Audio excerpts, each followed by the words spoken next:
Now we're going to talk about responding to confabulation. Is it a lie or... My name is Aubrey Page and I'm with the Change Starts Here Collaborative, and we support parents and professionals who support kids with brain-based disabilities.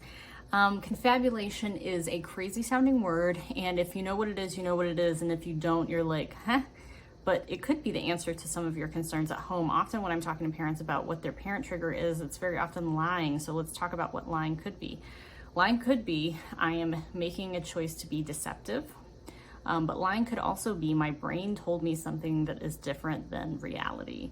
And so that's what sometimes happens with kids with memory challenges. I specifically specialize in fetal alcohol spectrum disorders, and this is insanely common.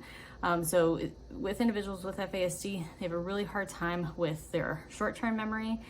So short-term memory and also moving that information to long-term memory, which is called encoding. It's actually a part of executive functioning. Getting that information, pulling it forward to use it can be very difficult. So all of that movement of memory can be very challenging. Which makes learning skills difficult because you have to have it in your short-term memory long enough to push it to long-term memory.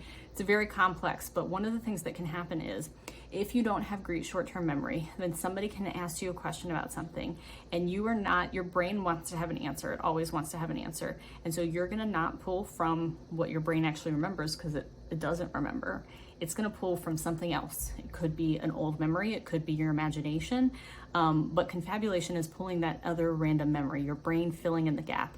Adults do this as well. If you think about if you witnessed a car accident and it was a hit and run and they said, what color was the car that drove away? And you said it was red, but the person next to you said it was purple. Who's wrong? Who's lying? Are either of you lying? No, you're misremembering, you're confabulating. One of you is filling in the gap. Your brain actually doesn't know the answer, but it wants to know the answer, and so it fills in the gap. So then the question is, how do we respond to this as parents? Well, 95% of the time, you don't. You just ride it out. Because if you think about it, when a child is in an environment that they're saying something that is a confabulation, and maybe it's that unicorns have purple horns, it's not hurting anyone. So if you question what they're saying, then they're going to be defensive because it is their reality, right? They're not lying, it's just what they believe in that moment.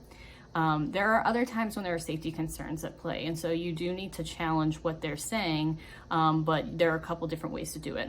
So one way is if they're saying that something's like a fact about like how the world works or something, sometimes I'll just look up a video of it and not play it in that moment, but like another day to because videos are very visual, it's a multisensory approach, and so it helps sink in that information a little bit better. So if they say like, your eyeballs can pop out of your head or something, I don't know, you can look up a video about eyeballs and then watch that to try to kind of deconflict that understanding.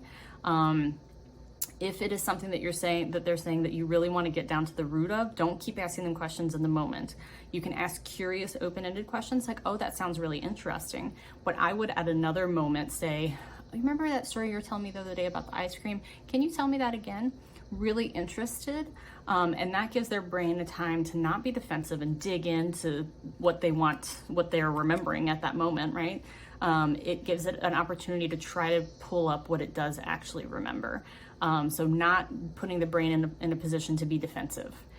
And then other options, if it is really a safety issue, can be like, actually, that is not factually true. I understand why that may seem like that was true, but let's talk about what might have actually happened, or to have pictures or videos, talk to other people, any way that you can disprove that unsafe belief. If my house were to catch on fire, if I just blow on it, then the fire will go out. Like, we've got to combat that belief, right? That's patently false. So those are some ways that you can combat it, but what I want to encourage you not to do is argue with it in that moment, because you will just deepen that belief even further. It is a very delicate symptom, and if you have any other tips for dealing with it, please put in the comments.